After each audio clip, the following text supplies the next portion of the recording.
Hey, it's Amanda from the Fundamental Home and Frugal Family Food, and this is part 2 of meal planning for beginners. Last week we talked about how you can create a menu to kind of give yourself an idea of all the meals that you make. That way when you're starting to meal plan, you can look at the blank page and not be completely stumped. You have this whole list of all the meals you're capable of making, and that gives you a nice starting point for meal planning. So today we're going to talk about the next step, which is actually starting to write your meal plan. Now this is the part that's most challenging. I think people, for some reason, connect meal planning with grocery shopping. And I want you to have that disconnected now, okay? We do not meal plan based on our grocery shop. We don't. That's not going to save you the most money. What we're going to do is we are going to meal plan based on what we already have. That is how you're going to save the most money. See, we created this menu so you can know all of the things that you are capable of making.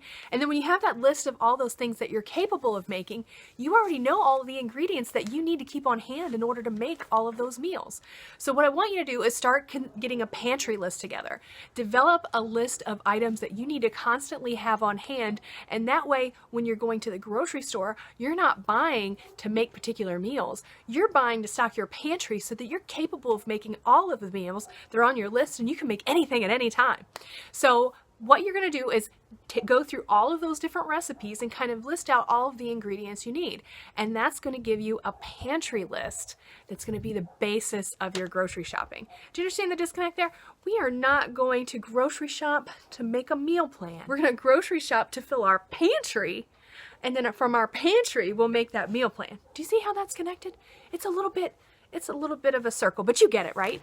So it's a big difference though when it comes to cost, because a lot of times when we are going grocery shopping and we're buying to make a meal plan, we end up spending more because we think we have to have something to make what we're planning to make that week.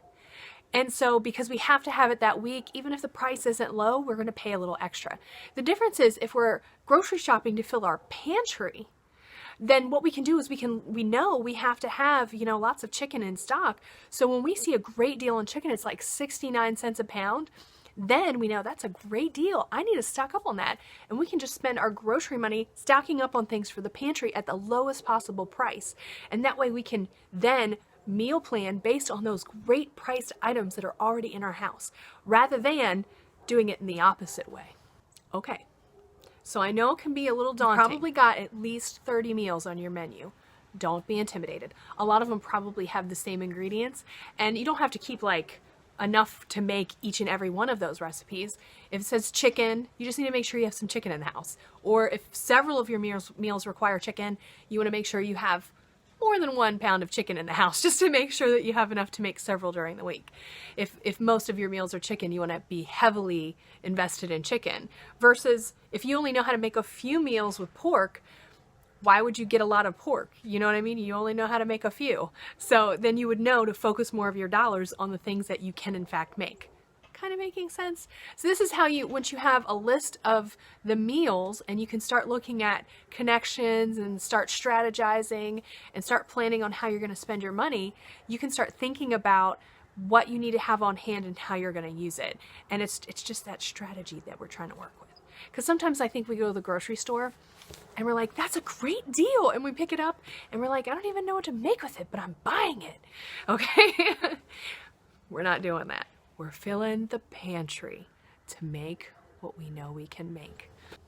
Task for this week: make a pantry list. Now, last week I suggested for your menu that you get a binder and you have little dividers and you divide up your menu by meals, by breakfast, lunch, dinner, dessert, beverages, all those things, right? So I also want you to make a section for your pantry list, and that should be towards the front. That way you can kind of keep an eye on the things that you know that you need.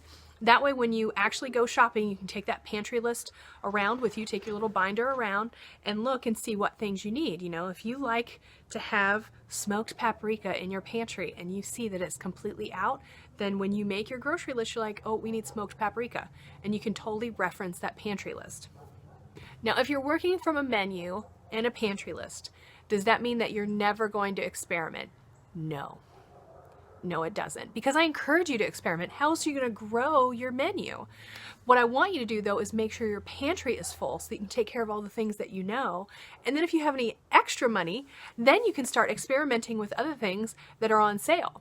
So for instance, I actually found one time at Aldi, they had these little cans of chipotle peppers and adobo sauce, right? And they were 10 for $1.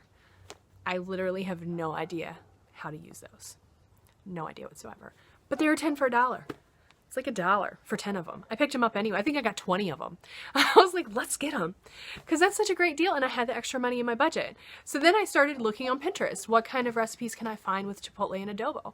And so I started experimenting with different recipes. And that's just one of those little examples of times that, yeah, I found some recipes that weren't so great, but I only wasted 10 cents a can versus, you know, going out and finding something and being like, I don't know what I'm going to do. I spent this money, but I still have to have things to eat, so we're going to have to eat it. You don't want to put yourself in an ugly situation.